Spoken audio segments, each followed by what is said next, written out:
O relógio da cozinha marcava 3h42 da tarde quando joguei a água fervendo nas costas dele. O grito que saiu da garganta daquele homem, meu próprio tio, foi um som que nunca mais vou esquecer na vida. Não foi um grito comum, foi o berro de um monstro sendo punido pelos seus pecados. Sim, eu tinha apenas 17 anos quando decidi fazer justiça com minhas próprias mãos. E hoje, com 76 anos, olho para trás e não me arrependo nem por um segundo.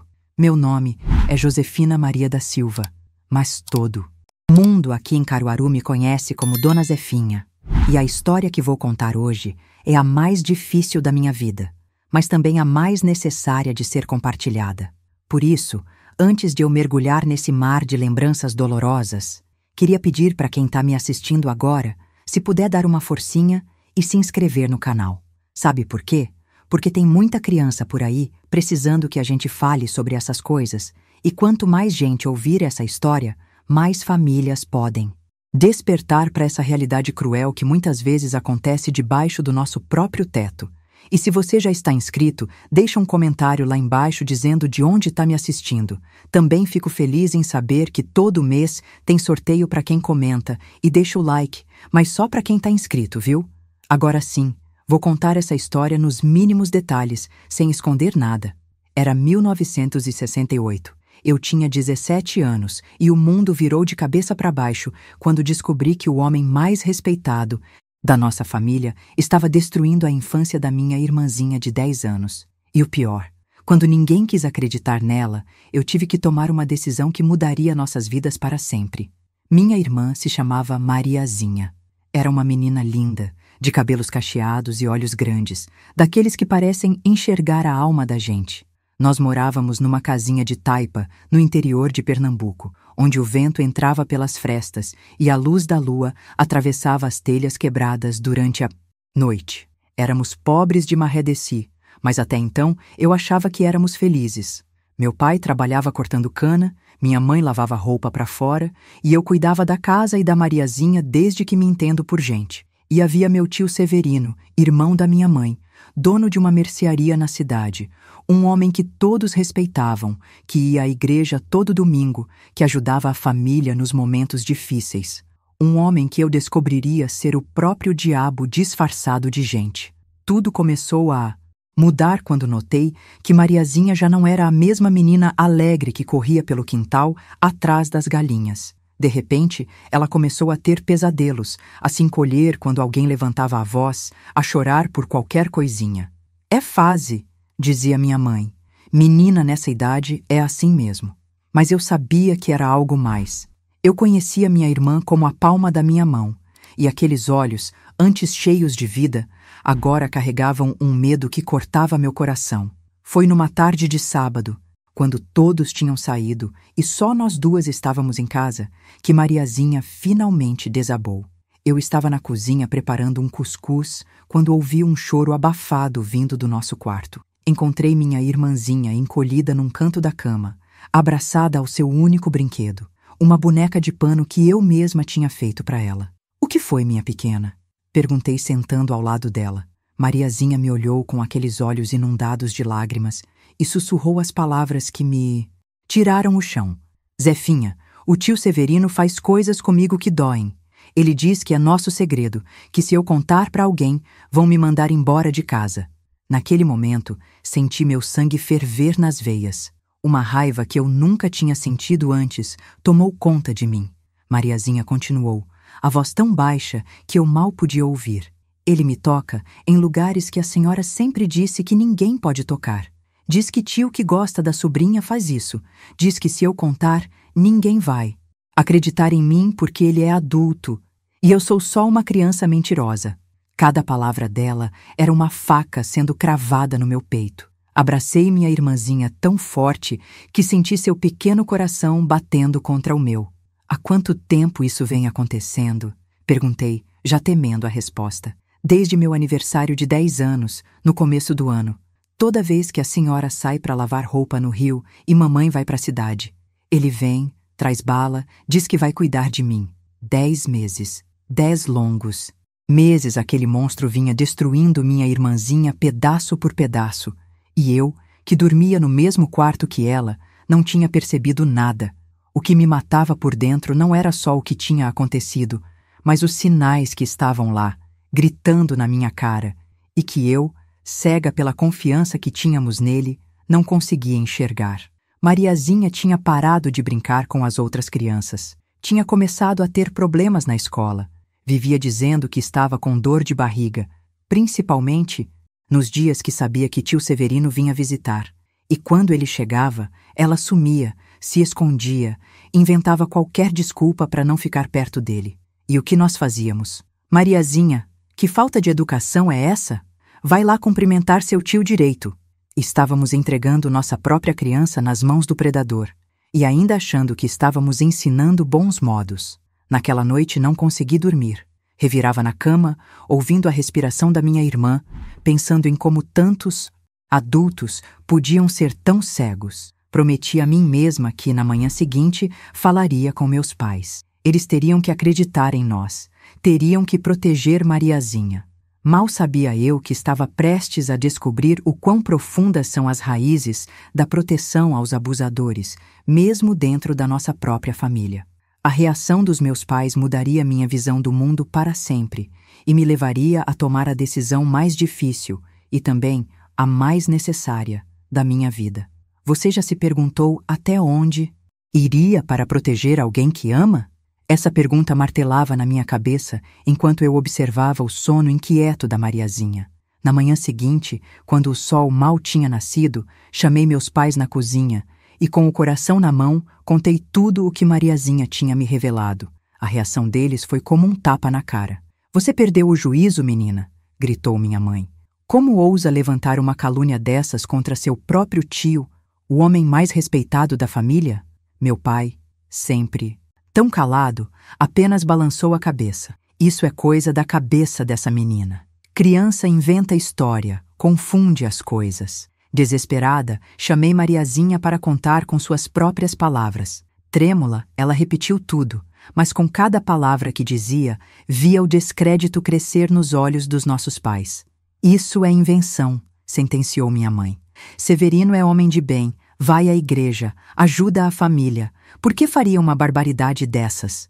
E então, para meu horror, ela se virou para Mariazinha e deu um tapa no rosto dela. "Aprenda a não levantar falso contra pessoas de bem. Isso é pecado mortal." Vi minha irmãzinha desabar em lágrimas, o rostinho vermelho do tapa, os olhos implorando por alguém que acreditasse nela. Foi ali que entendi que estávamos completamente sozinhas nessa luta. O que se seguiu foi um inferno na terra. Meus pais não só se recusaram a acreditar em Mariazinha, como passaram a tratá-la como uma mentirosa compulsiva. Proibiram-na de brincar com as outras crianças, para não espalhar mentiras. Ameaçaram mandá-la para longe se continuasse com essa história. E o pior, continuaram recebendo o tio Severino em casa, forçando Mariazinha a ficar perto dele, a pedir desculpas pelo mal-entendido. Eu via minha irmãzinha definhar dia após dia. Parou de comer, mal dormia, tinha pesadelos terríveis todas as noites. Estava se transformando num fantasma diante dos meus olhos, enquanto todos ao redor fingiam que nada estava acontecendo. E o pior de tudo, tio Severino sabia que tinha vencido. Via nos olhos dele quando vinha à nossa casa, aquele olhar de triunfo, de quem sabe que pode fazer o que quiser e continuar protegido pelo manto de homem de bem que a sociedade jogou sobre seus ombros. "Comadre, não guardo o rancor da menina", ele dizia à minha mãe. "Criança inventa coisas, não sabe o que diz." E minha mãe, cega pela admiração que tinha pelo irmão, respondia: "Meu irmão tem um coração de ouro. Outro homem já teria abandonado a família depois de uma calúnia dessas." Calúnia. Como eu odiava essa palavra. Como se o sofrimento da minha irmãzinha fosse apenas uma mentira para chamar atenção. A situação ficou ainda mais insuportável quando meus pais começaram a espalhar para o resto da família a história inventada de Mariazinha. Em um almoço de domingo na casa da minha avó, ouvi minha mãe contando para as tias, como se fosse uma fofoca qualquer. "Vocês não sabem o que a Mariazinha inventou." Sobre o Severino. Um a um, todos se voltaram contra minha irmã. "Essa menina precisa de correção", disse minha tia mais velha. "Criança que inventa essas histórias tem o diabo no corpo", sentenciou meu avô. E ali, sentado à mesa como um rei no seu trono, estava tio Severino, balançando a cabeça com falsa tristeza. É muito doloroso quando uma criança que você ama como filha inventa uma coisa dessas, ele disse, secando uma lágrima que eu sabia ser tão falsa quanto seu caráter. Cada dia que passava, eu via Mariazinha murchar como uma flor sem água. Os olhos que antes brilhavam agora pareciam 2 buracos vazios num rosto cada vez mais magro. À noite, no nosso quarto, ela se agarrava a mim como se eu fosse sua única tábua de salvação num mar revolto. Zefinha, por que ninguém acredita em mim? Ela perguntava, a voz embargada pelo choro. Por que todo mundo acha que estou mentindo? E eu, engolindo minha própria raiva e tristeza, só conseguia abraçá-la e prometer. Eu acredito em você, pequena, e vou te proteger, custe o que custar. Foi naquela semana que o pior aconteceu. Meus pais precisaram ir à cidade vizinha resolver um problema com um parente doente. Ficariam fora o dia inteiro. Pedi ao Severino para passar aqui e ver se vocês precisam de alguma coisa, disse minha mãe antes de sair. Gelei. Olhei para Mariazinha e vi o terror nos olhos dela. Não precisa, mãe. Podemos ficar sozinhas. Não seja mal agradecida, menina. Seu tio está fazendo um favor, largando a mercearia dele para vir até aqui. E então, baixando a voz para que só eu ouvisse, acrescentou. E mantenha essa menina na linha. Nada de inventar mais histórias. Assim que meus pais saíram, comecei a planejar. Não podia deixar Mariazinha sozinha com ele nem por um segundo. Faria o possível para mantê-la ao meu lado o tempo todo. Mas tio Severino era esperto demais. Chegou por volta das 10 da manhã, trazendo pão e um pacote de balas. Para as minhas sobrinhas preferidas, disse, com aquele sorriso que agora me causava náuseas. Agradeci secamente e mantive Mariazinha junto a mim na cozinha, lavando louça. Josefina, ele disse depois de um tempo, estou com uma dor terrível nas costas. Será que você não poderia ir até a venda do seu Manuel e comprar um remédio para mim? Ele sabe qual é. Eu conhecia aquela estratégia. Era assim que ele conseguia ficar sozinho com Mariazinha. Não posso deixar a Mariazinha sozinha, respondi. Ela vai com você, ele insistiu, com um brilho perigoso nos olhos. Não, ela fica comigo. Vi a raiva crescer no rosto dele, mas logo foi substituída por aquela máscara de bondade. Está bem, então. Vou eu mesmo. Vocês duas ficam aqui? Concordei, aliviada. Ele saiu, mas algo me dizia que não seria tão fácil assim. E não foi. Mal tinha passado meia hora quando ouvi o barulho da porta. Tio Severino estava de volta, muito mais cedo do que seria possível se realmente tivesse ido até a venda. Esqueci meu dinheiro, ele disse entrando na cozinha. Vou só pegar na minha bolsa lá fora e já volto. Mas em vez de sair, ele ficou parado, me encarando. Josefina, acho que alguém está chamando lá fora. Parece a voz da dona Antônia. Estreitei os olhos, desconfiada. Não tinha ouvido nada. Deve ser impressão sua, tio. Não, tenho certeza. Vai lá ver, é só 1 minuto. Eu fico aqui com a Mariazinha. E se essa mensagem ressoou com você até aqui e quiser apoiar para que ela chegue, há outras pessoas que também estão no limite. Clique em Valeu demais. Esse gesto pequeno ajuda a manter viva essa missão de levar luz a quem já perdeu a esperança. Gratidão imensa. Naquele momento, soube que ele não desistiria. Estava determinado a ficar sozinho com Mariazinha. Mariazinha, chamei. Vem comigo lá fora. Vi a frustração no rosto dele. Não precisa levar a menina, é só dar uma olhada rápida. Peguei Mariazinha pela mão e caminhei para a porta. Nós já voltamos, tio. Lá fora, como eu suspeitava, não havia ninguém. Aproveitei para sussurrar no ouvido dela. Não se afaste de mim nem por um segundo, entendeu? Nem por um segundo. Quando voltamos para dentro, tio Severino estava na sala, remexendo em sua bolsa. Parecia irritado. Não era ninguém? Perguntou sem levantar os olhos. Não, deve ter sido o vento. Ele assentiu, ainda sem olhar para nós. Josefina, ainda estou com essa dor. Acho que vou me deitar um pouco no quarto dos seus pais, se não se importar. Claro, tio, respondi, fingindo não perceber seu plano. Ele entrou no quarto dos meus pais e fechou a porta. Por um momento, respirei aliviada, mas não durou muito. Minutos depois, ele saiu do quarto e anunciou que precisava ir ao banheiro.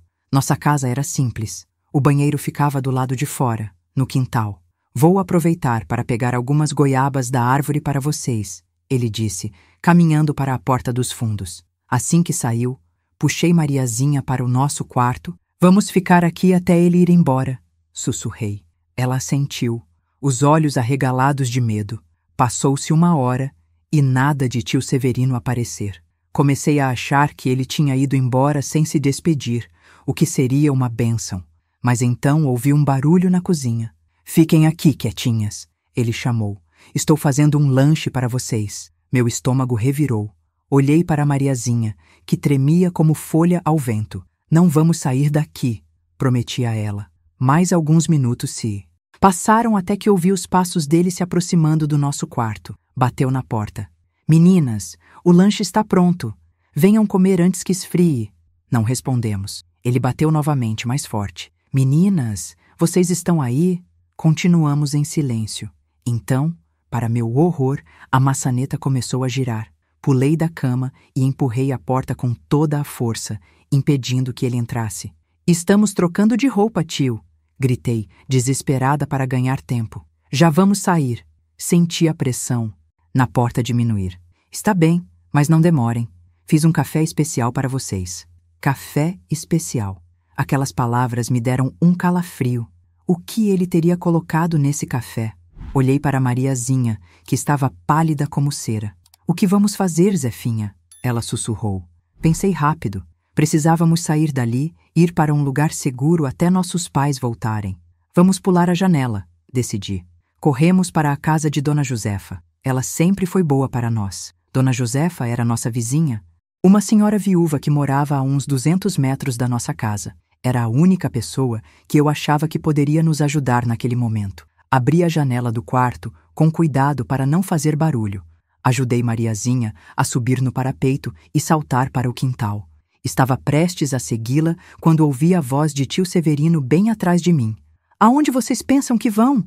Virei-me, assustada. Ele estava parado na porta do quarto, que agora estava aberta. Como não ouvi ele entrar? Mariazinha não está se sentindo bem, menti, tentando manter a voz firme. Vamos até Dona Josefa pedir um chá. Ele deu um passo à frente e instintivamente recuei. Havia algo em seus olhos que nunca tinha visto antes, uma fúria mal contida, um desespero. Vocês não vão a lugar nenhum, ele disse, a voz baixa e ameaçadora. Sua mãe me pediu para cuidar de vocês, e é isso que vou fazer. Dei mais um passo para trás, agora junto à janela. Mariazinha estava lá embaixo, olhando para mim, com terror nos olhos. Corre! Gritei para ela. Vai para a casa da Dona Josefa. Vi minha irmãzinha hesitar por um segundo, mas então virou-se e começou a correr pelo quintal. Tio Severino soltou um palavrão e avançou para a janela, tentando agarrá-la, mas já era tarde demais. Mariazinha já estava longe, correndo como nunca tinha corrido antes. A raiva dele então se voltou para mim. Agarrou meu braço com tanta força que senti os dedos dele afundando na minha carne. Sua. Desgraçada, ele rosnou. Você está estragando tudo. Por que não pode ficar fora do meu caminho? Tentei me soltar, mas ele era muito mais forte. Eu sei o que você faz com ela, disse, encarando-o sem medo. E não vou deixar você tocar nela nunca mais. Ele riu, um riso frio e cruel que me gelou o sangue. E quem vai me impedir? Você?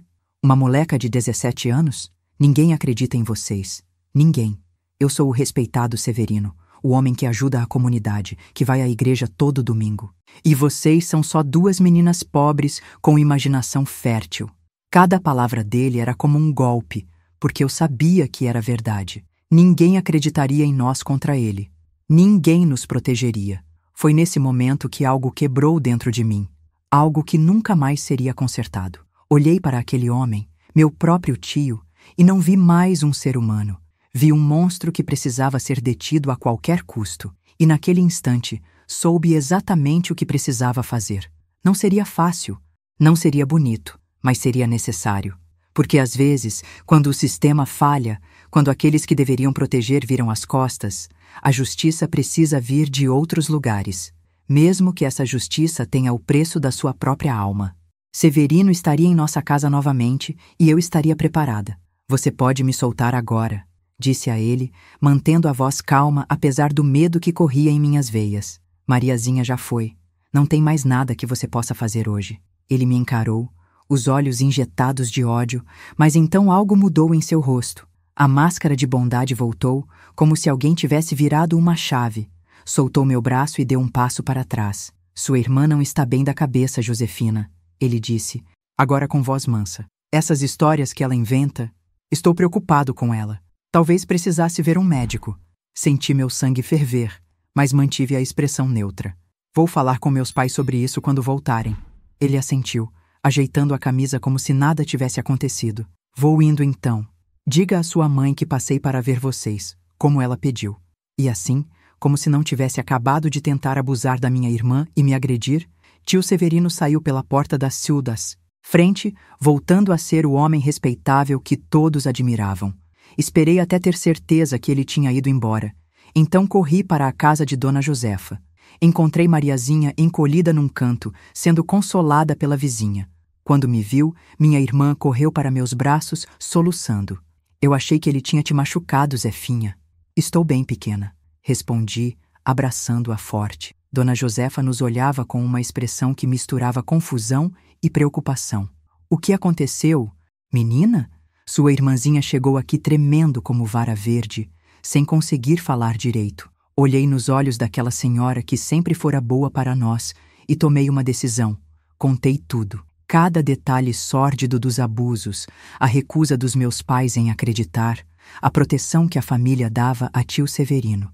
Enquanto falava, vi o rosto de Dona Josefa passar do choque à indignação e, finalmente, à fúria.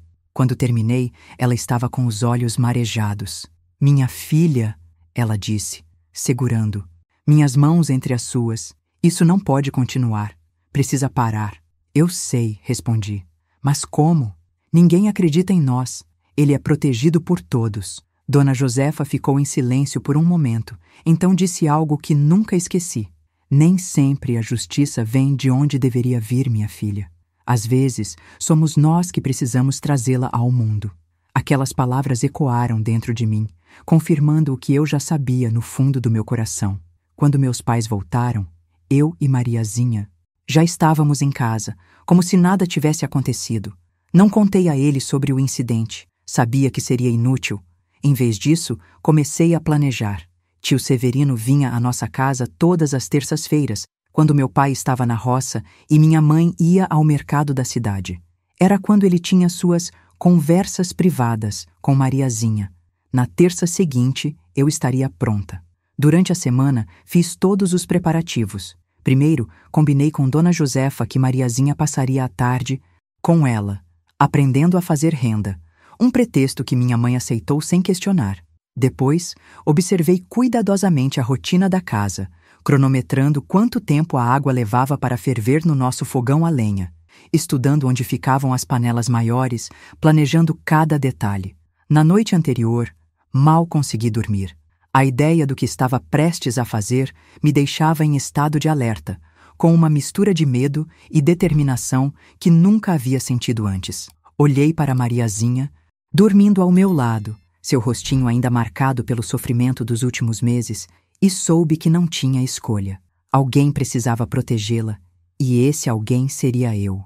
A terça-feira chegou. Como de costume, meu pai saiu ao amanhecer para a roça, e minha mãe se preparou para ir à cidade. Vou levar Mariazinha para a casa de Dona Josefa, anunciei durante o café da manhã.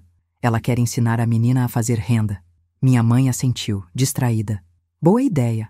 Assim ela aprende algo útil em vez de ficar inventando histórias. A piadinha me doeu, mas engoli em seco. Seu tio Severino disse que vai passar aqui mais tarde. Ela acrescentou antes de sair. Seja educada com ele, Josefina. Assim que minha mãe saiu, levei Mariazinha para a casa de Dona Josefa. Não saia de lá até eu ir te buscar, entendeu? Instruí minha irmã. Não importa o que aconteça. Ela assentiu, os olhos grandes cheios de uma confiança que me partiu o coração. Você vai acabar com o monstro, Zefinha. Engoli em seco. Vou fazer o que for preciso para te proteger, pequena. De volta à casa, comecei os preparativos. Coloquei água para ferver na maior panela que tínhamos. Arrumei a casa como se fosse um dia normal, deixando tudo em ordem para não levantar suspeitas. Coloquei a mesa para o café, como sempre fazia quando tio Severino vinha nos visitar, e esperei. Às 3 horas em ponto, ouvi as batidas na porta. Meu coração disparou, mas minhas mãos estavam firmes. Pode entrar, tio. Chamei, verificando a água que já começava a ferver. Ele entrou, todo sorridente, como sempre. Boa tarde, minha sobrinha. Sua mãe disse que viria te ver. Forcei um sorriso. Sim, ela me avisou. Fiz café fresquinho para o senhor. Ele olhou em volta, procurando. E onde está a Mariazinha? Foi para a casa de Dona Josefa aprender a fazer renda. Respondi casualmente. Vi um lampejo de frustração passar pelo rosto dele, rapidamente substituído por aquele sorriso falso. Que pena. Trouxe balas para ela. O senhor pode deixar que eu entrego depois. Tio Severino sentou-se à mesa, de costas para o fogão, exatamente como eu havia planejado. Então, somos só eu e você hoje. Assenti, servindo o café para ele. Sim, só nós dois. Ele tomou-me um gole, me observando por cima da xícara. Havia algo em seu olhar que me deu calafrios, uma avaliação, como se estivesse me vendo pela primeira vez. Você está se tornando uma moça muito bonita, Josefina. Ele comentou, a voz melosa. Está ficando parecida com sua mãe quando era jovem. Sorri, sentindo meu estômago revirar. Obrigada, tio. Ele continuou me olhando daquele jeito e entendi que, na falta de Mariazinha, eu seria o próximo alvo. A ideia me deu ainda mais certeza de que estava fazendo a coisa certa. Vou buscar mais café para o senhor, disse, levantando-me. Caminhei até o fogão, onde a panela de água borbulhava furiosamente. Estava fervendo há quase 1 hora, muito mais quente do que precisava ser para um café. Peguei a panela usando um pano grosso para proteger as mãos. Era pesada, mas a adrenalina me deu forças. Sabe, tio, disse, virando-me lentamente com a panela nas mãos. Sempre me perguntei por que o senhor gosta tanto de vir aqui quando meus pais não estão. Ele franziu o senho, confuso com a mudança de assunto. É para ajudar, claro, para cuidar de vocês. Cuidar, repeti, dando um passo em sua direção. O senhor gosta muito de cuidar da Mariazinha, não? É? Vi o rosto dele mudar, a compreensão substituindo a confusão. Ele começou a se levantar. O que você está... Não deixei que terminasse. Com um movimento rápido e preciso, joguei toda a água fervente nas costas e no pescoço dele. O grito que saiu da garganta do meu tio foi algo que nunca tinha ouvido antes. Não era um grito humano, era o urro de um animal ferido. Ele se levantou de um salto, as mãos tentando alcançar as costas, girando em círculos como um cachorro tentando morder o próprio rabo. Sua louca! O que você fez? Ele berrava, entre gemidos de dor. A camisa dele estava grudada na pele, que já começava a formar bolhas enormes, vermelhas e brilhantes. Fiz o que ninguém teve coragem de fazer, respondi, ainda segurando a panela vazia, uma calma estranha tomando conta de mim. Protegi minha irmã de um monstro. Ele cambaleou em minha direção, os olhos injetados de ódio e dor. Vou te matar por isso, sua desgraçada. Não recuei. Não tinha mais medo. Pode tentar, desafiei. Mas primeiro vai ter que explicar para todo mundo por que estava aqui sozinho com uma menina de 17 anos. Vai ter que explicar as marcas no seu corpo. Vai ter que contar por que uma sobrinha jogaria água fervente no próprio tio. Ele parou, percebendo a armadilha em que estava. Como explicaria sua presença ali? Como justificaria sem levantar suspeitas sobre seus verdadeiros motivos? Isso não vai ficar assim, ele rosnou, recuando em direção à porta. Você vai se arrepender. Não, tio, respondi, a voz firme. O único que vai se arrepender aqui é o senhor. Se chegar perto da Mariazinha novamente, da próxima vez não será água fervente. Será muito pior. Ele saiu cambaleando pela porta, ainda berrando de dor. Fiquei parada no meio da cozinha, a panela vazia nas mãos, ouvindo seus gritos se afastarem. Não sentia remorso, não sentia culpa, apenas uma certeza profunda de que tinha feito o que precisava ser feito. Quando o silêncio finalmente voltou a reinar, coloquei a panela no fogão e comecei a limpar a água do chão, como se estivesse apenas terminando as tarefas domésticas de um dia comum. Mas sabia que nada seria comum dali em diante. Tinha acabado de mudar o curso da nossa história com minhas próprias mãos e agora teria que enfrentar as consequências. O que não imaginava era como essas consequências transformariam não apenas minha vida, mas a vida de toda a comunidade em que vivíamos. Se você sentiu que essa mensagem te tocou de verdade, considere apoiar esse trabalho clicando em Valeu Demais. Esse gesto, por menor que pareça, nos ajuda a continuar espalhando essas mensagens de luz para quem mais precisa. Olhei para ela, ainda com aquela estranha calma. Fiz o que precisava ser feito, Dona Josefa. Protegi minha irmã. A notícia se espalhou como fogo em palha seca. A filha de seu Manoel jogou água fervente no próprio tio. Era o que todos comentavam, alguns com horror, outros com uma curiosidade mórbida. Quando meus pais voltaram e souberam do ocorrido, a reação foi exatamente a que eu esperava. Minha mãe entrou em casa como um furacão, o rosto contorcido de raiva. O que você fez? Josefina? Enlouqueceu de vez? Mantive-me firme, encarando-a sem medo. Fiz o que a senhora deveria ter feito quando Mariazinha contou o que ele fazia com ela. Meu pai, sempre calado, parecia perdido, sem saber em quem acreditar. Você tem noção do que fez? Ele perguntou, a voz baixa. Seu tio está no hospital com queimaduras graves. Pode morrer. Se morrer, vai ser tarde demais, respondi, surpreendendo a mim mesma com a dureza das minhas palavras. Ele destruiu a infância da Mariazinha, roubou a inocência dela. E vocês dois deixaram acontecer, porque era mais fácil acreditar nas mentiras dele do que na verdade da sua própria filha. Minha mãe ergueu a mão para me dar um tapa, mas parou no meio do caminho. Algo em meu olhar a deteve. Talvez o mesmo olhar que tinha assustado tio Severino. Você vai para a cadeia por isso, ela disse, deixando o braço cair.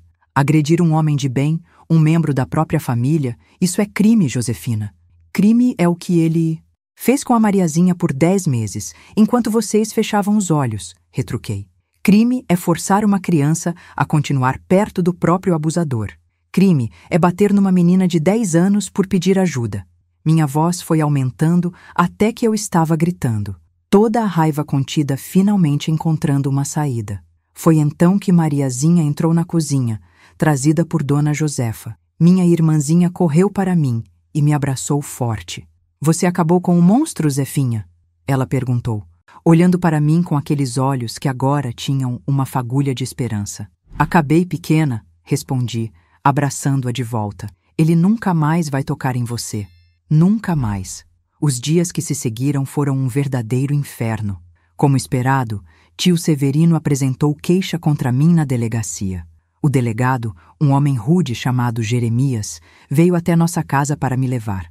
Josefina da Silva, você está sendo acusada de tentativa de homicídio contra Severino Almeida, ele anunciou. Formalmente, parado na nossa porta. Fui com ele sem resistir, a cabeça erguida, enquanto Mariazinha chorava agarrada às minhas pernas. Na delegacia, contei tudo. Cada detalhe sórdido dos abusos, a recusa dos meus pais em acreditar, as ameaças, o terror nos olhos da minha irmã.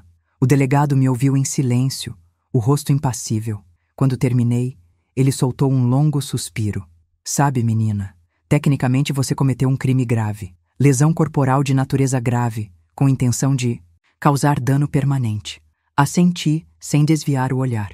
Eu sei, e faria de novo se fosse preciso. Ele me estudou por um longo momento, depois disse algo que me surpreendeu. Tenho 3 filhas. Se alguém encostasse em uma delas do jeito que seu tio fez com sua irmã, não seria água fervente, seria chumbo quente. Ele fechou a pasta que tinha à sua frente. Vou arquivar este caso. Seu tio que vá procurar seus direitos em outro lugar. Aqui não vai encontrar. Voltei para casa naquela mesma noite, para surpresa dos meus pais. Como assim te soltaram? Minha mãe perguntou, incrédula. O delegado entendeu que eu estava protegendo minha irmã. Respondi simplesmente. Meu pai, que estava sentado à mesa da cozinha, me olhou de um jeito diferente. Havia algo novo em seus olhos. Respeito, talvez? Sua irmã contou tudo de novo. Ele disse finalmente a voz rouca. Todos os detalhes. E dessa vez eu escutei. De verdade. Ele engoliu em seco, os olhos marejados. Como pude ser tão cego, filha? Como pude não ver o que estava acontecendo debaixo do meu próprio teto? Senti algo quebrar dentro de mim. O muro de raiva que tinha construído contra meus pais começou a rachar. O senhor via o que queria ver, pai. Era mais fácil acreditar na mentira do que enfrentar a verdade. Ele assentiu. lágrimas agora correndo livremente por seu rosto enrugado. Nunca vou me perdoar por isso. Nunca. Apoiar para que ela chegue a mais pessoas, você pode clicar em Valeu demais. Esse gesto de carinho ajuda a manter essa missão viva. Obrigada de coração. Minha mãe estava diferente também.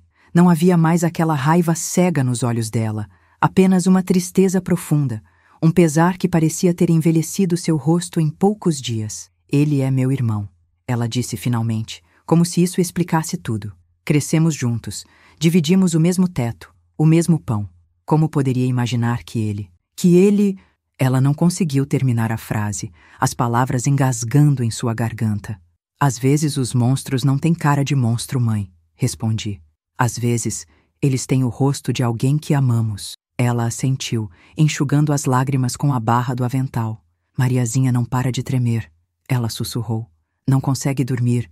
Tem pesadelos terríveis. O que fizemos com nossa filha, meu Deus? Naquela noite, dormimos todos juntos na sala. Eu, Mariazinha, mãe e pai.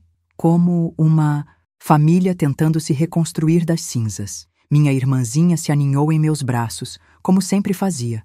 Mas havia algo diferente em seu abraço. Não era mais um aperto desesperado de quem se agarra à única tábua de salvação. Era o abraço de uma criança que finalmente se sente segura. Na manhã seguinte, a notícia já tinha se espalhado por toda a cidade. A sobrinha de Severino jogou água fervente nele. As versões variavam, algumas mais próximas da verdade, outras completamente distorcidas. Mas o mais surpreendente foi a reação das pessoas. Em vez da condenação que eu esperava, o que recebi foi um apoio silencioso, mas inegável. Dona Márcia, que vendia verduras na feira, me chamou de lado quando fui fazer compras.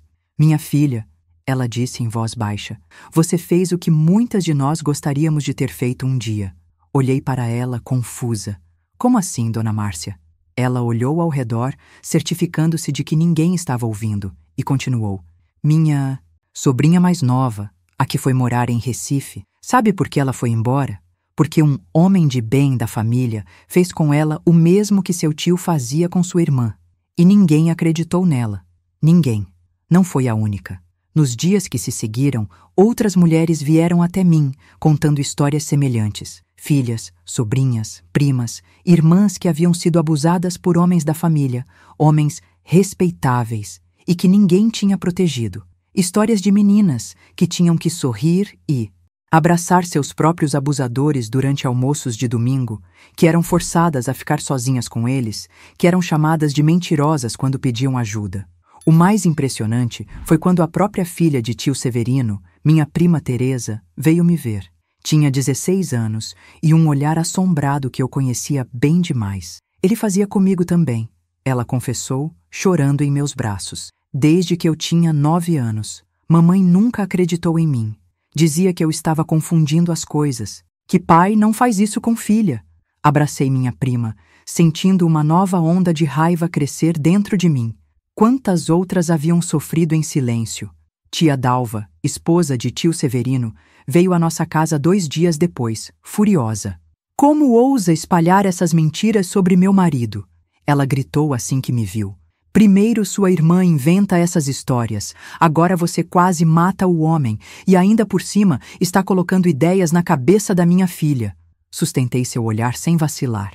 Não coloquei ideia nenhuma na cabeça de Teresa. Ela veio até mim, contou o que vinha sofrendo há anos. A senhora sabia, tia? Sabia o que seu marido fazia com sua própria filha? Ela ficou pálida, cambaleando como se tivesse levado um tapa. Está mentindo. Minha filha nunca disse isso. Disse sim, mãe. A voz de Teresa soou da porta da cozinha. Ela estava parada lá, tremendo, mas com um olhar determinado que eu nunca tinha visto antes. Eu te contei várias vezes. Você dizia que eu estava sonhando, que tinha imaginado tudo. O que se seguiu foi uma das cenas mais dolorosas que já presenciei. Tia Dalva desabou numa cadeira, o rosto nas mãos, soluçando como uma criança. Não podia ser verdade, ela repetia, balançando-se para frente e para trás. Ele é meu marido, o pai dos meus filhos, um homem de Deus. Não podia ser verdade. Mas era, mãe. Teresa insistiu, as lágrimas escorrendo silenciosamente por seu rosto. E agora você tem que escolher, ele ou nós. Nunca. Esquecerei o momento em que tia Dalva levantou o rosto, os olhos inchados de tanto chorar, e olhou para a filha como se a visse pela primeira vez. Vocês, ela disse simplesmente. Sempre vocês. No hospital, tio Severino estava isolado, se recuperando das queimaduras. Ninguém além dos médicos e enfermeiros podia vê-lo. A história que circulava era que ele tinha tido um acidente na mercearia, água fervente de uma chaleira que caíra sobre ele. Ele mesmo tinha inventado essa versão, para não ter que explicar o que realmente acontecera. Uma semana depois do incidente, o delegado Jeremias veio novamente à nossa casa. Meu coração disparou. Será que tinha mudado de ideia sobre me prender? Mas não era isso. Vim informar que seu tio recebeu alta do hospital hoje, ele disse. E também que ele vendeu a mercearia e está de mudança para o Maranhão, onde tem parentes distantes. Senti um alívio tão grande que minhas pernas quase fraquejaram. Ele não vai voltar? Perguntei só para ter certeza. O delegado balançou a cabeça. Não, ele sabe que não é mais bem-vindo aqui. Sabe que muita gente agora conhece a verdade sobre ele. Ele se inclinou um pouco para a frente, baixando a voz. E entre nós, menina, eu deixei bem claro que se ele voltasse, ou tentasse se vingar de você, ou de sua irmã, não seria apenas água fervente que ele teria que se preocupar. Naquela noite, quando Mariazinha se aninhou ao meu lado para dormir, percebi que ela estava diferente. Havia uma leveza nela que não via há meses. Ele foi embora, não foi, Zefinha? Ela perguntou sonolenta. Foi sim, pequena. Foi embora e nunca mais vai voltar, respondi, passando a mão por seus cabelos. E sabe de uma coisa? Muitas outras meninas agora também estão mais seguras por causa disso. Ela me olhou com aqueles olhos grandes, agora menos assombrados. Verdade? Verdade. Às vezes precisamos ser muito corajosas para proteger quem amamos. E quando fazemos isso, damos coragem para outras pessoas serem corajosas também. Ela sorriu, um sorriso verdadeiro que há muito não via em seu rostinho. Quando eu crescer, quero ser corajosa igual a você, Zefinha. Beijei sua testa, sentindo um nó na garganta. Você já é corajosa, minha pequena. Muito mais do que imagina. Nossa comunidade. A história da água fervente, como ficou conhecida, se espalhou muito além de Caruaru, chegando às cidades vizinhas e até a capital. E com ela, veio uma onda de revelações que ninguém estava preparado para enfrentar. Teresa e tia Dalva se mudaram para uma pequena casa perto da nossa.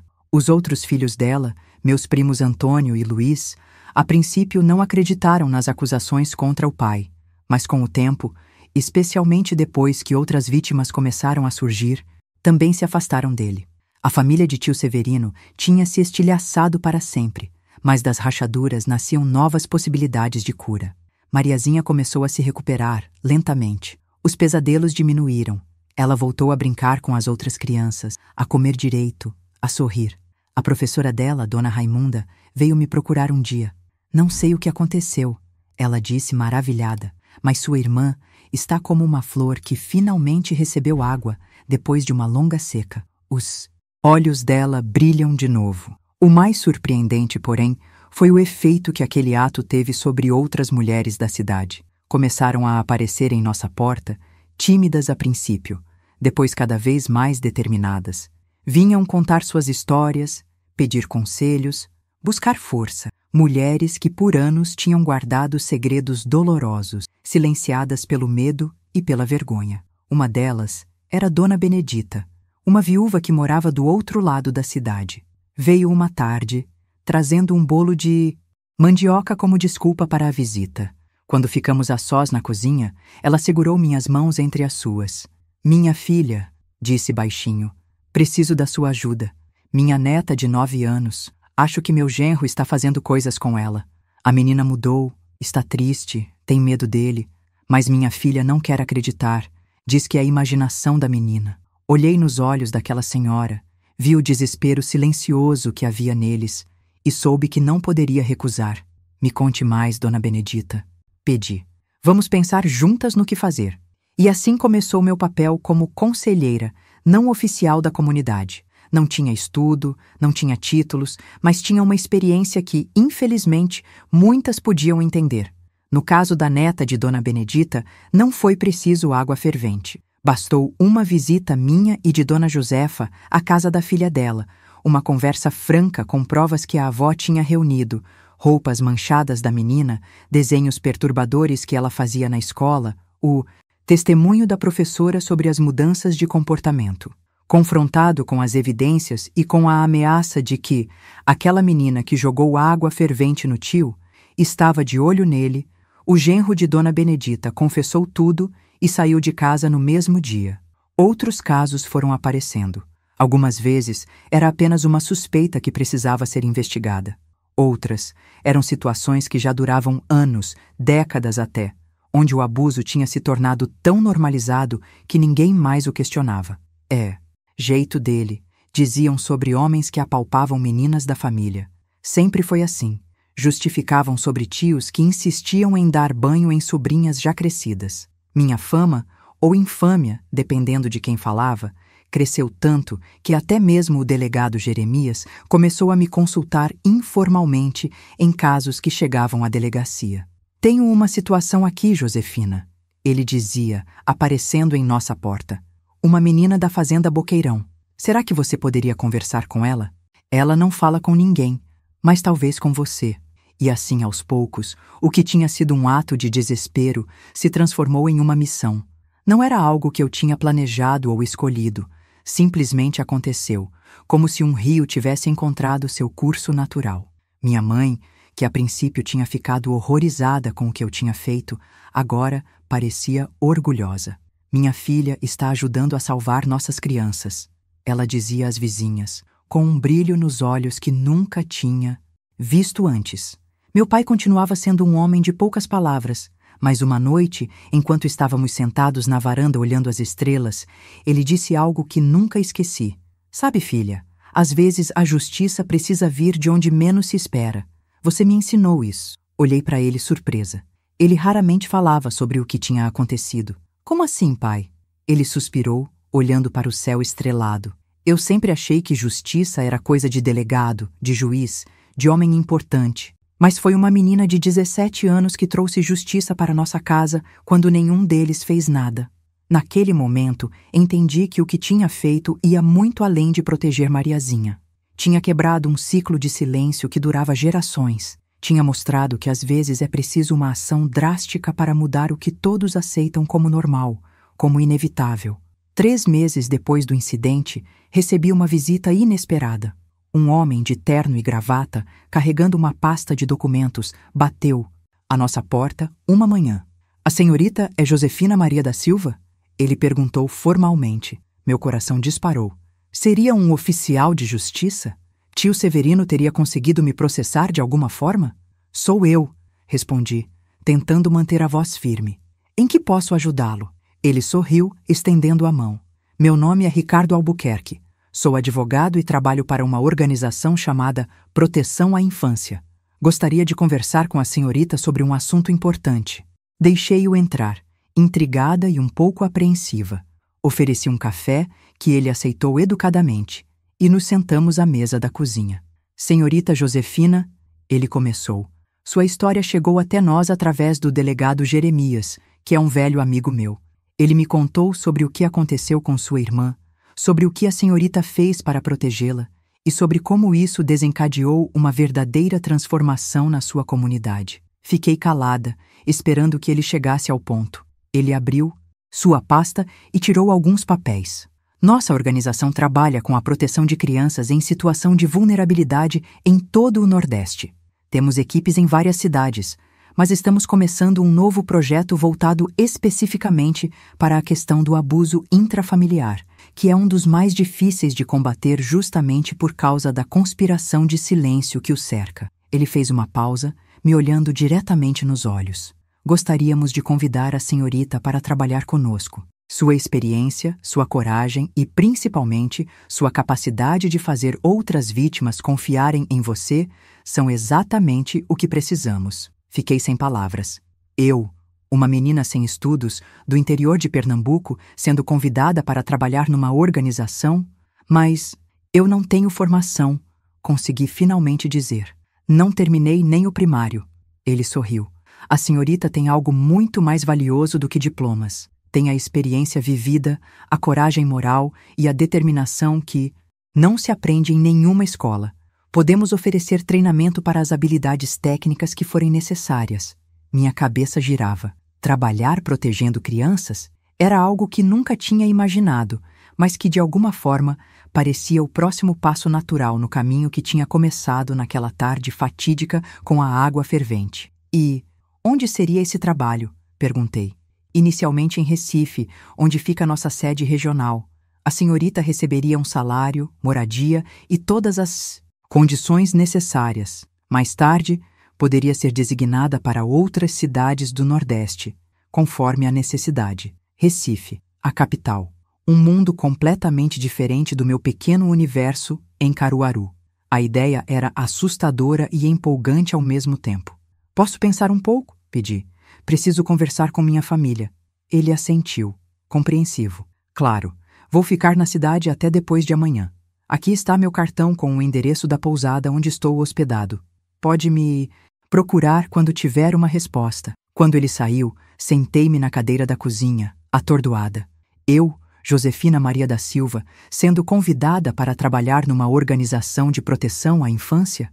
O mundo tinha virado de cabeça para baixo desde aquela tarde com a água fervente. À noite, conversei com meus pais e Mariazinha sobre o convite. Para minha surpresa, todos me apoiaram entusiasticamente. Você precisa ir, filha, disse minha mãe com lágrimas nos olhos. Vai poder ajudar muitas crianças como ajudou sua irmã.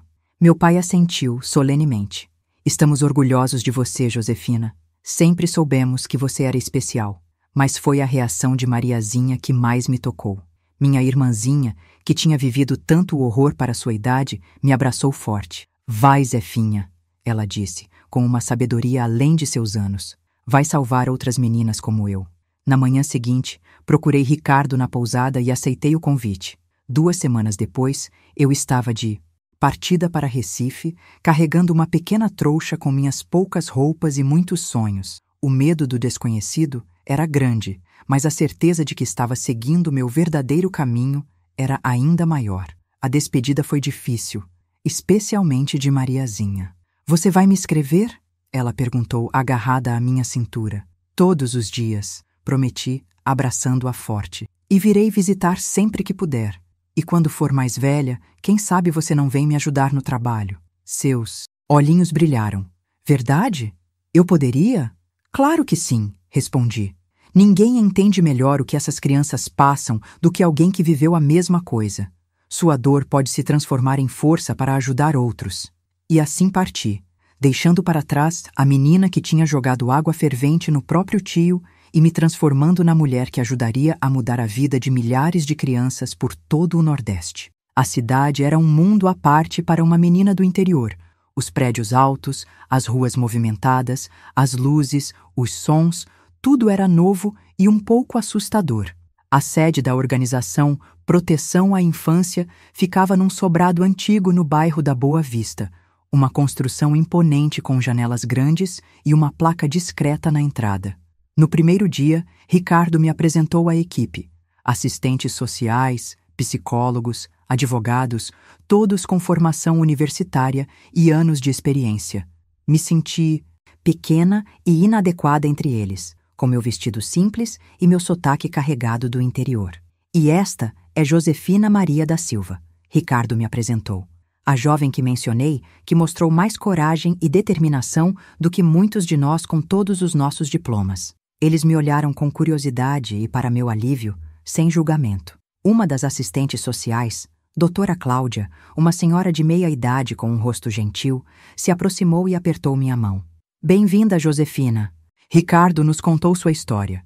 Estamos honrados em tê-la conosco. Meu trabalho inicial era simples: acompanhar a equipe em visitas a famílias onde havia suspeita de abuso, ajudar a ganhar a confiança das crianças, traduzir para uma linguagem simples o que os profissionais diziam com seus termos técnicos. Mas logo descobriram que eu tinha um dom natural para identificar sinais sutis de abuso que até mesmo os profissionais experientes às vezes deixavam passar. Como você soube?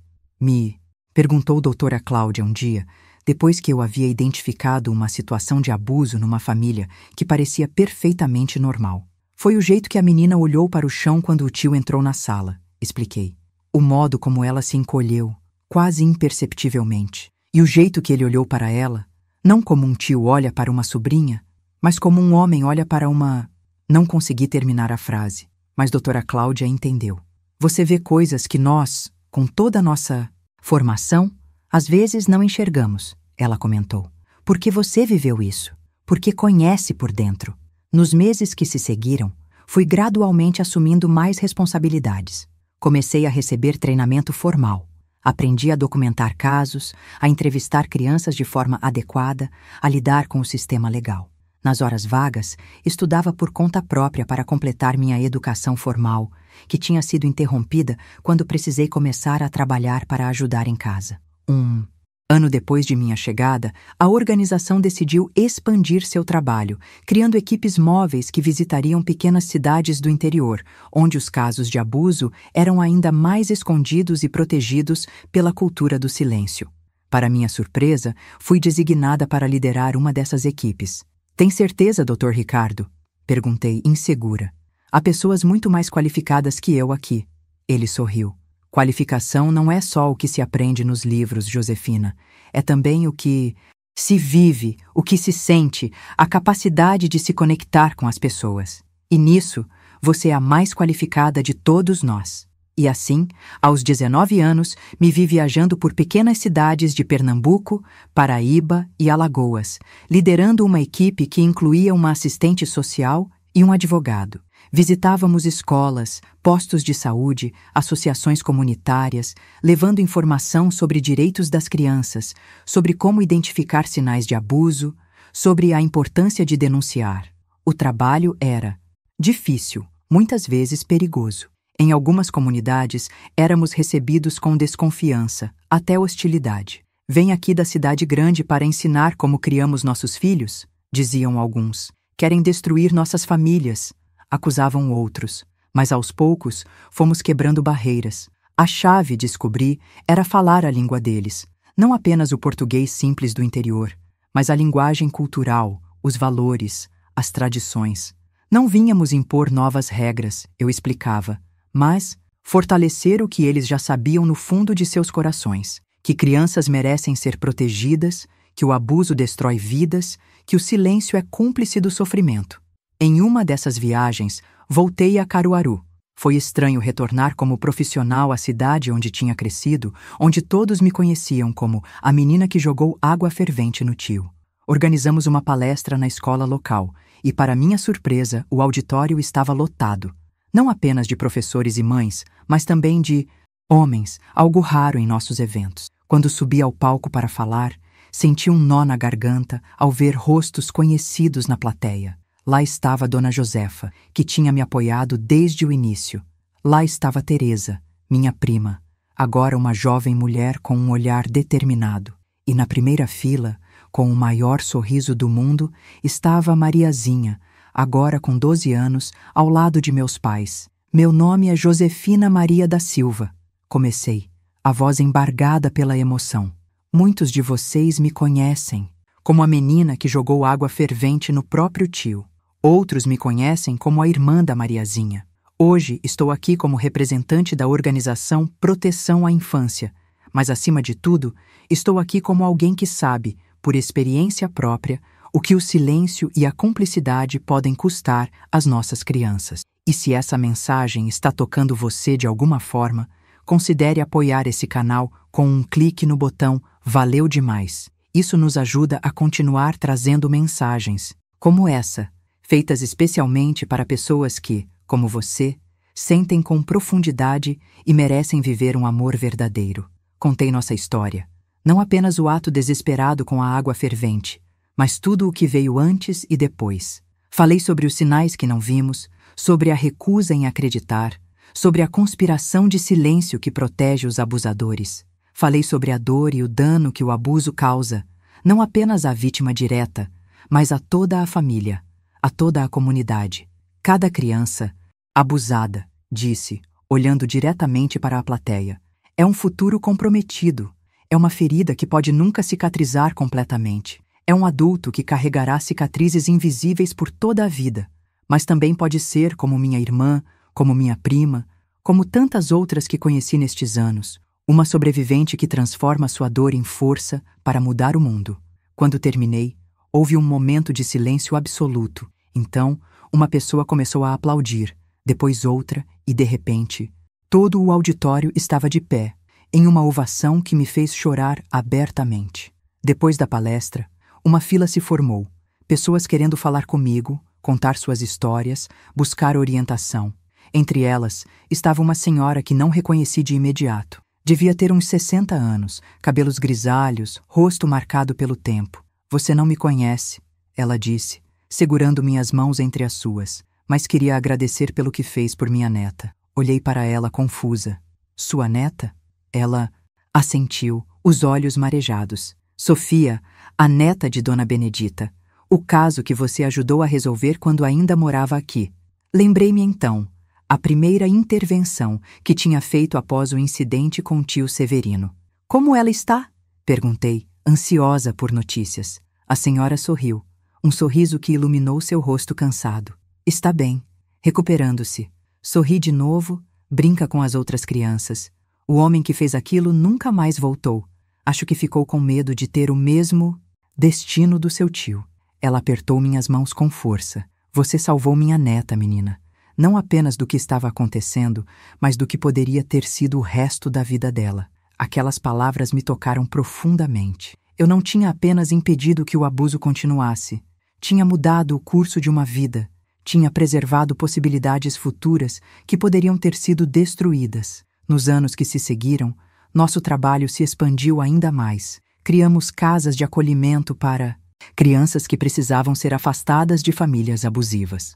Desenvolvemos programas de prevenção nas escolas, ensinando crianças a reconhecer e denunciar abusos. Treinamos professores, profissionais de saúde, líderes comunitários. E, talvez o mais importante, começamos a quebrar o tabu, a fazer com que o abuso infantil deixasse de ser um segredo sujo, sussurrado nos cantos, para se tornar um problema social que todos tinham responsabilidade de combater. Não foi um caminho fácil.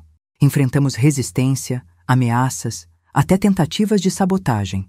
Alguns argumentavam que estávamos destruindo famílias, outros que estávamos impondo valores modernos a comunidades tradicionais. Mas para cada voz contrária, havia dezenas de pessoas que nos apoiavam. Mães que queriam proteger seus filhos, professores preocupados com seus alunos, até mesmo homens que reconheciam que o ciclo de violência precisava ser quebrado. E no centro de tudo isso estava a lição que eu tinha aprendido naquela tarde fatídica em nossa cozinha. Às vezes, quando todos os sistemas falham, quando aqueles que deveriam proteger se omitem ou se tornam cúmplices, é preciso uma ação drástica, um gesto extremo para romper o ciclo de silêncio e cumplicidade. Não estou dizendo que jogar água fervente em alguém seja a solução. Longe disso. Foi um ato de desespero de uma menina de 17 anos que não via outra saída. O que quero dizer é que às vezes precisamos de coragem para fazer o que é necessário, mesmo quando é difícil, mesmo quando vai contra o que todos ao nosso redor consideram aceitável ou normal. Nunca cicatrizam completamente. Uma das histórias que mais me marcou foi a de Joana, uma menina de 8 anos de uma cidadezinha no interior da Paraíba. A professora dela havia notado mudanças bruscas de comportamento. A criança, antes alegre e participativa, tinha se tornado retraída, assustada, começado a fazer desenhos perturbadores e a apresentar comportamentos sexualizados impróprios para sua idade. A escola entrou em contato conosco e eu pessoalmente fui avaliar a situação. Quando conheci Joana, vi nela o mesmo olhar assombrado que tinha visto tantas vezes em Mariazinha. Aquele olhar que parecia dizer: estou carregando um peso grande demais para meus pequenos ombros. Usando técnicas que havia aprendido nos treinamentos, consegui aos poucos ganhar sua confiança. E o que ela me contou foi de partir o coração. O padrasto abusava dela desde os 6 anos, com a conivência da própria mãe, que sabia de tudo, mas se mantinha em silêncio, para não destruir a família. Trabalhamos intensamente nesse caso. Conseguimos afastar o padrasto, providenciar apoio psicológico para Joana e iniciar um processo de conscientização com a mãe, que inicialmente nos via como inimigos, mas eventualmente compreendeu a gravidade do que tinha permitido acontecer. 3 anos depois, voltei àquela cidade e quase não reconheci Joana. A menina assustada tinha se transformado numa pré-adolescente confiante, que agora sonhava em se tornar professora para ajudar outras. Crianças como a senhora me ajudou. Foi nesse momento que entendi completamente o impacto do nosso trabalho. Não estávamos apenas interrompendo ciclos de abuso. Estávamos salvando futuros inteiros, estávamos permitindo que vidas florescessem em vez de murcharem sob o peso do trauma. Mariazinha, minha própria irmã, era a prova viva disso. Aos 16 anos, ela veio morar comigo em Recife para completar seus estudos. A menina que um dia tinha sido quase destruída pelo abuso, agora era uma adolescente determinada, com sonhos e planos para o futuro. Quero ser psicóloga, ela me disse. Quero entender como a mente funciona depois do trauma, como podemos nos curar. Quando olho para trás, para aquela tarde fatídica em que joguei água fervente no meu tio, vejo que aquele momento, por mais terrível que tenha sido, foi um ponto de virada não apenas para nós, mas para inúmeras outras vidas que foram tocadas como resultado. Daquele ato desesperado de uma menina de 17 anos, nasceu um movimento, uma mudança cultural, uma rede de proteção que continua a se expandir até hoje. Tio Severino nunca mais voltou a Caruaru. Soubemos, anos depois, que ele tinha morrido no Maranhão. Ironicamente, num incêndio na casa onde morava. Quando recebi a notícia, não senti nem alegria nem tristeza, apenas uma estranha sensação de encerramento, como se um capítulo doloroso tivesse finalmente sido concluído. Meus pais, com o tempo, se tornaram defensores ferrenhos da causa. Minha mãe, especialmente, transformou sua culpa inicial em determinação, tornando-se uma espécie de sentinela em nossa comunidade. Nenhuma criança vai sofrer em silêncio enquanto eu puder fazer algo, ela dizia às outras mães. Meu pai, sempre tão calado, começou a falar com outros homens sobre a importância de acreditar nas crianças, de protegê-las a todo custo. Hoje, aos 76 anos, olho para o caminho que percorri com uma mistura de orgulho e humildade. Orgulho pelo que conseguimos. Construir uma rede de proteção que cobre todo o Nordeste, com casas de acolhimento, equipes de intervenção, programas de prevenção. Humildade porque sei que ainda há tanto a fazer, tantas crianças sofrendo em silêncio, tantos abusadores protegidos pelo manto da respeitabilidade. Muita coisa mudou desde aquela tarde em 1968. Hoje temos leis mais fortes, instituições mais preparadas, uma sociedade mais consciente. Não é mais necessário, e nem aconselhável, jogar água fervente em ninguém. Existem canais legais, recursos, apoio. Mas o que não mudou, e nunca deve mudar, é a necessidade de coragem. Coragem para enxergar o que muitos preferem ignorar. Coragem para acreditar nas crianças quando elas pedem ajuda. Coragem para enfrentar o monstro, mesmo quando ele tem o rosto de alguém que amamos. Entendessem errado. Não quero que pensem que estou defendendo a violência como solução. O que fiz naquela tarde de 1968 foi um ato desesperado de uma menina que não via outra saída. Hoje, felizmente, temos mais recursos, mais conhecimento, mais opções. Decidi contar mesmo assim, porque acredito que minha história pode servir como um alerta. Um alerta para os sinais que muitas vezes ignoramos, para as vozes das crianças que silenciamos, para os monstros que protegemos em nome de uma falsa paz familiar. Meus últimos 15 anos de trabalho na proteção à infância foram dedicados a criar e implementar programas de prevenção, porque no final das contas, é melhor prevenir o abuso do que ter que lidar com suas consequências devastadoras. E a prevenção começa com a consciência, com a quebra do silêncio, com a coragem de olhar de frente para uma realidade que muitos preferem fingir que não existe. Desenvolvemos materiais educativos para escolas, treinamos professores para identificar sinais de abuso, criamos campanhas de conscientização para pais e cuidadores. Ensinamos às crianças, em linguagem apropriada para cada idade, que seu corpo lhes pertence, que existem toques bons e toques ruins, que elas têm o direito de dizer não, e que devem sempre contar a um adulto de confiança se alguém as fizer se sentir desconfortáveis. Mas talvez o mais importante seja o trabalho que fazemos com as famílias, porque o abuso infantil, especialmente o que ocorre dentro da família, se alimenta do silêncio, da negação, da cumplicidade. São coisas de família, dizem. Roupa suja se lava em casa, justificam. Ele é um homem respeitado, não pode ter feito isso, defendem. Quebramos esse ciclo de silêncio, mostrando às famílias que proteger um abusador não é proteger a família, é destruí-la. Que o verdadeiro amor familiar se manifesta na proteção dos mais vulneráveis, não na preservação de uma falsa harmonia. Que acreditar numa criança quando ela pede ajuda não é quebrar a família, é salvá-la. Lembro-me de uma palestra que dei há alguns anos em uma comunidade rural muito conservadora. Uma senhora idosa levantou a mão e disse: "Mas se denunciarmos nossos maridos, nossos irmãos, nossos filhos, o que vai ser da família? Quem vai sustentar as crianças?" Era uma preocupação legítima, especialmente em comunidades onde as mulheres têm poucas oportunidades econômicas. Respondi da forma mais honesta que pude. A pergunta que precisamos fazer não é o que acontecerá com a família se denunciarmos o abuso, mas o que acontecerá com as crianças se não denunciarmos. Porque uma família onde uma criança é abusada já está destruída, mesmo que todos finjam o contrário. O que estamos tentando salvar não é apenas a criança de hoje, mas o adulto que ela será amanhã e as gerações que virão depois.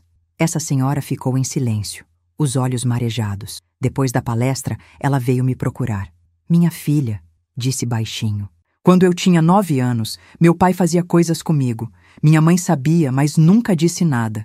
Ele era o homem da casa, o provedor. Como podíamos viver sem ele?" Ela enxugou uma lágrima. "Tenho 73 anos agora e nunca contei isso a ninguém. Tenho filhos, netos, até bisnetos. Mas nunca consegui abraçá-lo sem sentir um aperto no peito, sem lembrar." Ela não precisou terminar a frase. Eu sabia exatamente o que ela queria dizer. "E sabe o que é pior?" Ela continuou. "Meu pai era respeitado na comunidade. Ia à igreja todo domingo, ajudava os vizinhos. Era considerado um homem exemplar. Ninguém nunca imaginou o que ele fazia quando ninguém estava olhando. E eu fui obrigada a abraçá-lo, a beijá-lo, a chamá-lo de pai até o dia em que ele morreu. E depois tive que chorar no funeral dele, como se tivesse perdido alguém que amava." Aquela senhora, com sua história dolorosa guardada por mais de 6 décadas, era o exemplo vivo do preço do silêncio. Um preço pago não apenas em sofrimento pessoal, mas em gerações de crianças que continuam vulneráveis porque nos recusamos a enxergar, a falar, a agir. Foi a partir desse encontro que decidimos criar o programa Rompendo o Silêncio, voltado especificamente para comunidades rurais e tradicionais. Nesse programa, trabalhamos não apenas com a prevenção e identificação do abuso, mas também com o empoderamento econômico das mulheres, para que a dependência financeira não seja mais uma desculpa para a cumplicidade com o abuso. Criamos cooperativas, oferecemos treinamento profissional, estabelecemos redes de apoio mútuo, porque entendemos que a proteção das crianças não pode ser separada da autonomia das mulheres, da educação das comunidades, da transformação cultural que permite que o abuso seja visto pelo que realmente é: um crime, nunca uma tradição familiar ou um direito de quem quer que seja. Mariazinha, minha irmã, agora uma psicóloga respeitada especializada em trauma infantil, frequentemente me acompanha nessas viagens ao interior. Sua história pessoal, de vítima a sobrevivente a profissional que ajuda outras vítimas, é um poderoso testemunho da possibilidade de cura e transformação. Quando eu era criança, ela conta em suas palestras, achava que estava sozinha no mundo, que o que acontecia comigo era único, que era de alguma forma minha culpa, que ninguém acreditaria em mim se eu contasse. Ela faz uma pausa, olhando diretamente para a plateia. Eu estava errada. Não estava sozinha. Havia uma irmã que acreditou em mim, que me protegeu. E hoje sei que há milhares de crianças passando pelo mesmo que passei. Algumas têm alguém para protegê-las, outras não. E é por elas que estamos aqui hoje. Ver Mariazinha transformar sua dor em propósito, Sua experiência traumática em ferramenta para ajudar outros é um dos maiores presentes que a vida me deu. Confirma o que sempre acreditei, que mesmo das situações mais escuras, pode nascer luz, que o sofrimento, quando confrontado com coragem e transformado com determinação, pode se tornar fonte de cura não apenas para quem sofreu, mas para muitos outros. Em 2010, recebemos um reconhecimento que nunca imaginei possível. O governo federal, através do Ministério dos Direitos Humanos, condecorou nossa organização pelos 40 anos de trabalho na proteção infantil. Na cerimônia em Brasília, fui chamada ao palco para receber a medalha. Olhei para a plateia e vi Mariazinha, agora uma mulher de 52 anos, aplaudindo com lágrimas nos olhos. Ao seu lado estavam Teresa, minha prima, que se tornara juíza e dedicava sua carreira a casos de violência contra crianças. E Joana, aquela menina da Paraíba que havíamos ajudado tantos anos antes, agora uma educadora que trabalhava conosco nos programas de prevenção. Ao receber a medalha, pensei na ironia do destino. Eu, que um dia havia sido quase presa por jogar água fervente em um homem, agora estava sendo condecorada pelo governo. Não pelo ato de violência, claro, mas pelo movimento que nasceu dele. Um movimento que tinha ajudado a transformar a forma como o Brasil enxergava e tratava o abuso infantil. Esta medalha, disse ao microfone, não pertence apenas a mim ou à nossa organização. Pertence a cada criança que teve a coragem de quebrar o silêncio, a cada adulto que teve a coragem de acreditar, a cada família que teve a coragem de enfrentar a verdade, por mais dolorosa que fosse, porque sem coragem não há mudança, e sem mudança, nossas crianças continuarão vulneráveis aos monstros que se escondem atrás de sorrisos respeitáveis e títulos familiares. Houve um momento de silêncio, então a plateia inteira se levantou em uma ovação que durou vários minutos. Naquele momento, entendi que minha história, nossa história, tinha se tornado algo maior que nós. Tinha se tornado um símbolo de resistência, de proteção, de transformação. Hoje, aos 76 anos, oficialmente, aposentada mas ainda ativa na causa, olho para trás e vejo o quanto avançamos.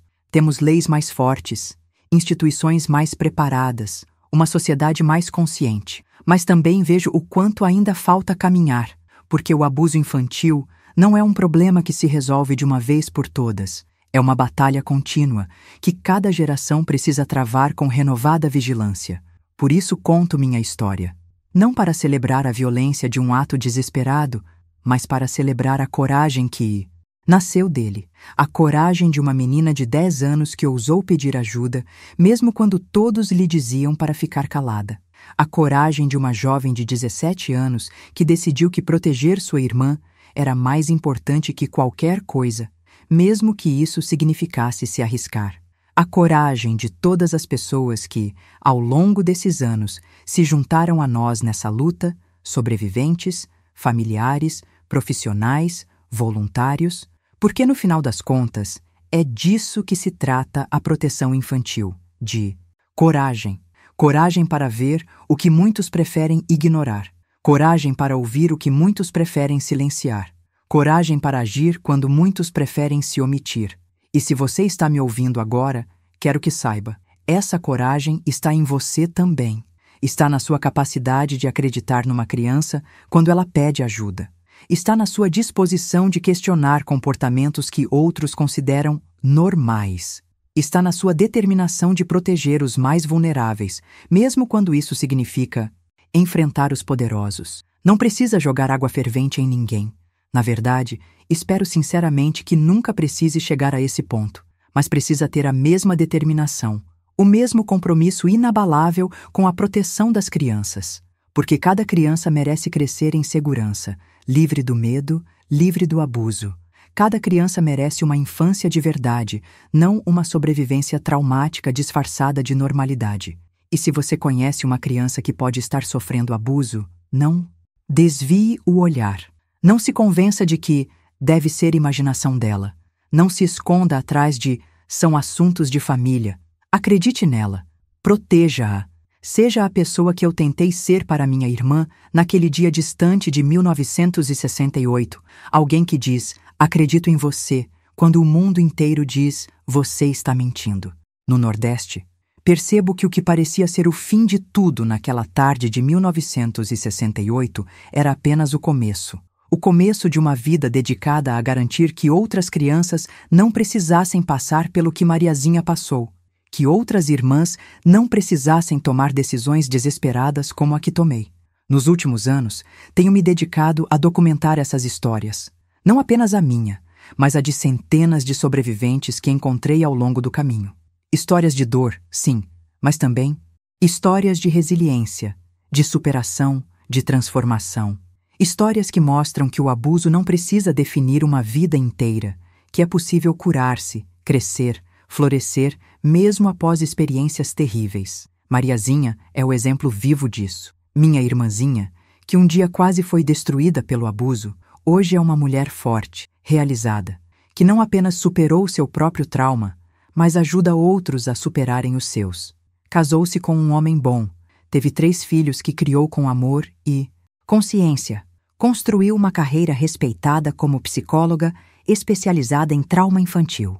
Quando a vejo com seus netos, brincando, rindo, transmitindo amor e segurança, penso em como aquela tarde com a água fervente, por mais terrível que tenha sido, valeu cada consequência que tive que enfrentar.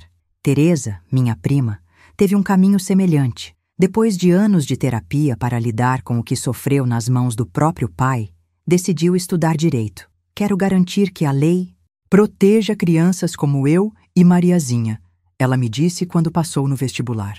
Hoje, como juíza especializada em crimes contra crianças e adolescentes, ela traz para seu trabalho não apenas o conhecimento técnico, mas a sensibilidade de quem sabe, por experiência própria, o que está em jogo em cada caso que julga. As filhas dela, minhas sobrinhas de 2º grau, cresceram sabendo a história da família, não os detalhes sórdidos, mas o essencial, que o avô paterno tinha feito. Coisas ruins com a mãe delas quando ela era criança, que a família inicialmente não acreditou nela, que eu tinha tomado uma atitude extrema para proteger minha irmã e que dessa história dolorosa tinha nascido um compromisso com a proteção das crianças que agora fazia parte do legado familiar. Tia Zefinha, a mais nova, me disse um dia quando tinha uns 15 anos, a senhora acha que seria capaz de fazer o que fez de novo? Pensei um pouco antes de responder. Espero nunca precisar fazer algo assim novamente, disse finalmente. Hoje temos mais recursos, mais conhecimento, mais opções. Mas se me pergunta se ainda teria a coragem de fazer o que for necessário para proteger uma criança, mesmo que isso significasse me arriscar? Sim, teria, sem hesitar. Ela assentiu, pensativa. Acho que eu também teria. E naquele momento, soube que o legado continuaria. Que aquela coragem que tinha surgido do desespero em 1968 continuaria viva nas próximas gerações, não como uma justificativa para a violência, mas como um compromisso inabalável com a proteção dos mais vulneráveis. Um dos aspectos mais gratificantes do meu trabalho ao longo destes anos foi ver as mudanças culturais que ajudamos a promover. Quando comecei, o abuso infantil era um segredo sujo que todos sabiam existir, mas ninguém queria discutir. São coisas de família, diziam. Melhor não se meter. Hoje, há uma consciência muito maior de que proteger crianças é responsabilidade de todos. Não, apenas dos pais ou da família imediata. Nas comunidades onde trabalhamos intensamente, vemos os resultados dessa mudança cultural. Professores que antes teriam ignorado sinais de abuso agora sabem identificá-los e agir. Vizinhos que antes teriam respeitado a privacidade de uma família, agora entendem que há situações em que intervir é um dever moral. Crianças que antes teriam sofrido em silêncio, agora sabem que podem, e devem, pedir ajuda. Claro, ainda há resistência. Ainda há quem prefira olhar para o outro lado, quem priorize a reputação da família sobre o bem-estar das crianças, quem acredite que o que acontece em casa fica em casa. Mas essas vozes são cada vez mais minoritárias, enfrentadas por uma sociedade que finalmente começou a entender que o silêncio não protege ninguém, apenas os abusadores. Uma das histórias mais poderosas que testemunhei foi em uma pequena comunidade no interior da Paraíba, onde um líder religioso local estava abusando de várias crianças. Por anos, todos sabiam ou desconfiavam, mas ninguém dizia nada. O homem era poderoso, respeitado, visto como uma autoridade moral na comunidade. Fomos chamados quando uma das meninas tentou tirar a própria vida. Durante nossa intervenção, descobrimos que o abuso era muito mais amplo do que imaginávamos. Havia dezenas de vítimas ao longo de anos. A princípio, a comunidade se dividiu. Alguns defendiam o líder, acusando as crianças de mentir.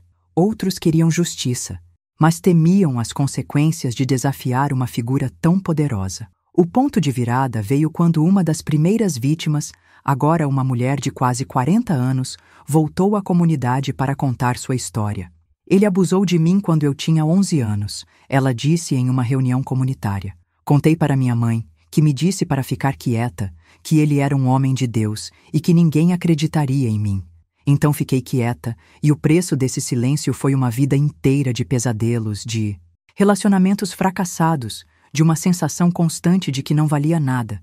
E agora descubro que, porque fiquei quieta, dezenas de outras meninas passaram pelo mesmo horror. Esse é o verdadeiro preço do silêncio.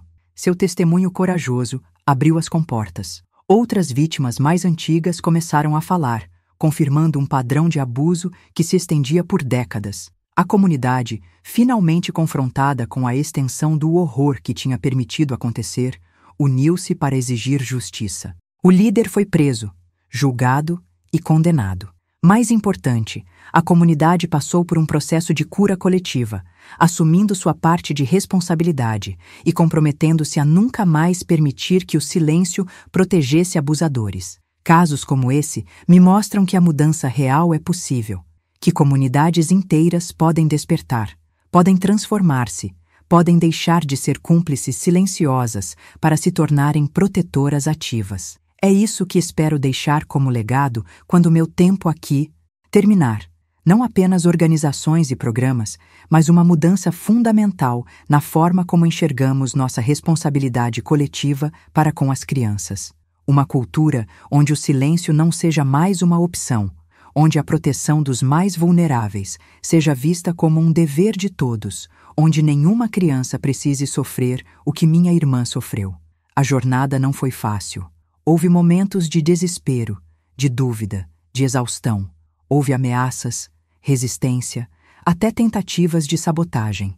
Houve noites em que me perguntei se valia a pena continuar, se estávamos realmente fazendo diferença, se o problema não era grande demais para ser enfrentado. Mas então me lembrava do olhar de Mariazinha naquela tarde distante, o olhar de uma criança que finalmente havia sido ouvida, acreditada, protegida, e lembrava dos milhares de outros olhares semelhantes que tinha visto ao longo dos anos. Crianças que encontraram em nossa organização, em nossas equipes, a proteção que deveria ter vindo de suas próprias famílias. E sabia que sim, valia a pena, que cada criança salva, cada abusador detido, cada família ajudada a curar-se era uma vitória que justificava todos os sacrifícios, que nosso trabalho, por mais difícil que fosse, estava lentamente ajudando a construir um mundo onde crianças pudessem ser apenas crianças, não vítimas, não sobreviventes, apenas crianças livres para crescer, brincar, sonhar, sem o peso de segredos terríveis. Aos 76 anos, sei que meu tempo na linha de frente dessa batalha está chegando ao fim, mas não me preocupo com o futuro da causa. Vejo nos olhos de Mariazinha, de Teresa, de seus filhos e filhas, de cada jovem profissional que treinamos, a mesma determinação que um dia me levou a pegar uma panela de água fervente para proteger minha irmã. Não a determinação de usar violência, mas a determinação de fazer o que for necessário, dentro da lei e da ética, para proteger aqueles que não podem se proteger sozinhos. E vejo também, cada vez mais, essa determinação nos olhos de pais e mães comuns, de professores, de médicos, de vizinhos, de pessoas de todas as idades e origens que finalmente entenderam que proteger nossas crianças não é opcional, é a mais fundamental das responsabilidades humanas. Se você está me ouvindo agora, quero que saiba que essa responsabilidade também é sua. Não importa quem você é, qual sua formação, qual seu papel na sociedade. Você pode fazer a diferença na vida de uma criança. Pode ser a pessoa que acredita quando todos duvidam, que questiona quando todos aceitam, que age quando todos se omitem. Não precisa ser um ato heróico ou grandioso. Pode ser tão simples quanto ouvir atentamente quando uma criança tenta te contar algo. Pode ser perceber mudanças de comportamento e investigar suas causas em vez de ignorá-las. Pode ser questionar práticas familiares que, disfarçadas de tradição, escondem abusos e violações. E se algum dia você se deparar com uma situação onde uma criança está sendo abusada, lembre-se, o silêncio nunca é neutro, é cumplicidade. Falar, denunciar, agir não é criar problema ou destruir uma família. É salvar uma criança e possivelmente muitas outras depois dela. Minha história começou com água fervente, mas não é sobre isso que ela realmente trata. Trata-se de acreditar nas crianças quando elas pedem ajuda. Trata-se de ter a coragem de enfrentar verdades dolorosas, mesmo quando seria mais cômodo ignorá-las. Trata-se de entender que proteger os inocentes é mais importante que preservar aparências ou manter a paz familiar. E, acima de tudo, trata-se de esperança. Esperança de que, mesmo das situações mais escuras e dolorosas, pode nascer algo bom. Que o sofrimento, quando enfrentado com coragem, pode se transformar em cura. Não apenas para quem sofreu, mas para muitos outros que poderiam ter sofrido se o ciclo de abuso e silêncio não tivesse sido quebrado. Olho para Mariazinha hoje, uma mulher forte, realizada, que não apenas sobreviveu, mas floresceu, e vejo a prova viva dessa esperança. Olho para as milhares de crianças que nossa organização ajudou ao longo dos anos e vejo essa esperança multiplicada. E olho para você que está me ouvindo agora e espero que também veja essa esperança e que ela te inspire a fazer sua parte nessa batalha contínua pela proteção das nossas crianças. Porque no final, é isso que importa. Não quantas panelas de água fervente foram jogadas, mas quantas crianças foram protegidas. Não quantos abusadores foram punidos, mas quantos ciclos de abuso foram interrompidos. Não quanto sofrimento foi infligido, mas quanta cura foi possibilitada. Essa é minha história. Essa é nossa história. E agora, de alguma forma, também é sua história, porque ao ouvi-la, você se torna parte dela. Parte de uma corrente de proteção que começou naquela tarde distante de 1968 e que continua até hoje, crescendo, se fortalecendo, alcançando cada vez mais crianças que precisam desesperadamente que alguém acredite nelas, que alguém as proteja, que alguém tenha a coragem de dizer: não, isso não vai continuar. Se essa história tocou seu coração de alguma forma, peço que deixe um comentário, que compartilhe com quem precisar ouvir, que se inscreva no canal para acompanhar outras histórias que podem fazer a diferença. Cada inscrição, cada comentário, cada compartilhamento ajuda essa mensagem a chegar mais longe, a tocar mais vidas, a proteger mais crianças. Conte-nos também sua própria experiência, o que aprendeu com essa história, como ela ressoou com você. Juntos, formamos uma comunidade de proteção, mais forte do que qualquer abusador ou qualquer sistema que os proteja. Valeu demais por me ouvirem até aqui. Essa jornada não é fácil, mas quando nos unimos com o mesmo propósito, proteger nossas crianças, não há batalha que não possamos vencer, não há mudança que não possamos realizar.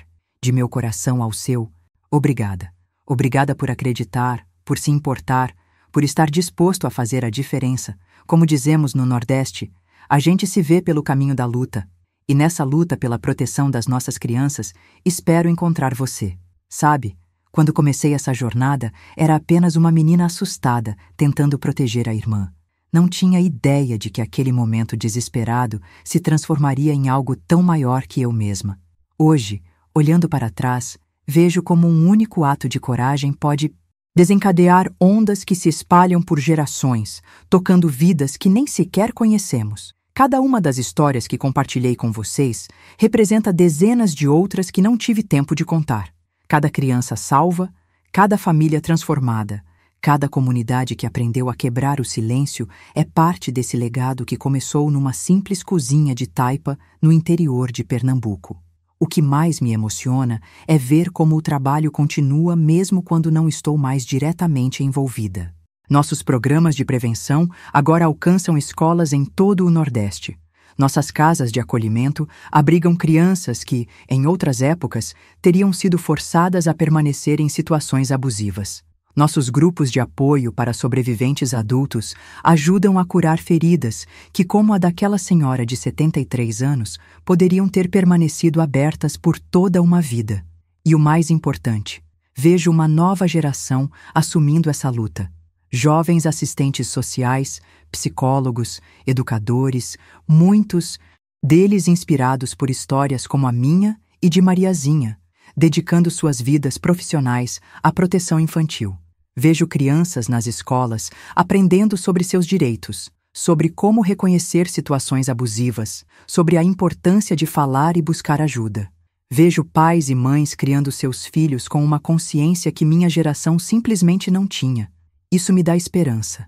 Esperança de que um dia, histórias como a minha não precisarão mais ser contadas, não porque as silenciamos, mas porque as tornamos obsoletas. Um dia em que nenhuma criança precisará sofrer em silêncio porque os adultos ao seu redor não querem ver, não querem ouvir, não querem agir. Até lá, continuaremos contando essas histórias. Continuaremos quebrando silêncios, por mais desconfortáveis que sejam. Continuaremos lembrando que proteger nossas crianças não é opcional. É a mais sagrada das responsabilidades. Quando penso na menina de 17 anos que fui, assustada, mas determinada, segurando uma panela de água fervente nas mãos trêmulas, quero dizer a ela: você não imagina o que vai nascer desse momento terrível. Não imagina quantas vidas serão transformadas, quantas crianças serão salvas, quanto bem surgirá dessa dor.